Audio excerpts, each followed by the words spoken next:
ଗପର ନାମ ଚତୁର ମାଛ। ଜଣେ କେଉଟ ପ୍ରତିଦିନ ପୋଖରୀକୁ ମାଛ ଧରିବାକୁ ଯାଏ। ମାଛ ଧରିବାକୁ ପୋଖରୀ ପାଣିରେ ଜାଳ ପକାଇଲା ଏବଂ ପୋଖରୀ ତୋଟାରେ ଅପେକ୍ଷା କଲା। କିଛି ସମୟ ପରେ ପ୍ରଚୁର ମାଛ ପାଇଲା ଓ ତାହା ବଜାରକୁ ବିକ୍ରି କରିବାକୁ ଗଲା। ବହୁତ ଟଙ୍କା ରୋଜଗାର କଲା।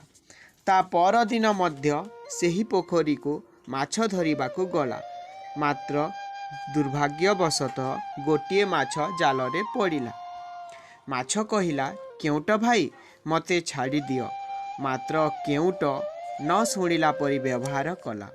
ମାଛ ମନେ ମନେ ଉପାୟ ଚିନ୍ତା କଲା। ମାଛ ପୁଣି କହିଲା, କେଉଟ ଭାଇ, ମୋତେ ଯଦି ତମେ ଆଜି ଛାଡ଼ିଦିଅ, ତେବେ ମୁଁ ଯାଇ ସମସ୍ତଙ୍କୁ ତମ କଥା କହିବି ଏବଂ ସେମାନଙ୍କୁ ନେଇକି ଆସିବି, ଯାହାଫଳରେ କି ତମେ ପ୍ରଚୁର ମାଛ ଧରିପାରିବ। କେଉଟ ମନେ ମନେ ଭାବିଲା, ଯଦି ମୁଁ ଏହାକୁ ଛାଡ଼ିଦିଏ, ତାହେଲେ କାଲି ମୋତେ ବହୁତ ମାଛ ମିଳିବ ଆଉ ମୁଁ ତାହା ବଜାରରେ ବିକ୍ରି କଲେ ମୋତେ ପ୍ରଚୁର ଟଙ୍କା ମିଳିବ। କେଉଟ ଜଣକ ପ୍ରଚୁର ମାଛ ଲୋଭରେ ପାଇଥିବା ମାଛ ଗୋଟିକୁ ଛାଡ଼ିଦେଲା। ମାଛ ଗୋଟିକ ତା ଘରକୁ ଫେରିଗଲା।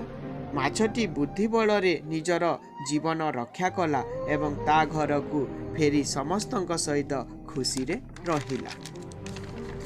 ମାଛ କଥା ସତ ଭାବି କେଉଟ ତା ପରଦିନ ପୁଣି ଆସିକି ପୋଖରୀ ତୋଟାରେ ଥିବା ପଥର ଉପରେ ବସି ମାଛର ଅପେକ୍ଷା କଲା। ମାତ୍ର ମାଛ ଆଉ ଆସିଲାନି।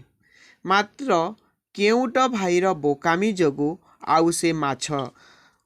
ଆଉ ସେ ଦିନ ରୋଜଗାର କରି ନ ପାରି ନିରାଶ ହୋଇକି ଘରକୁ ଫେରିଲା।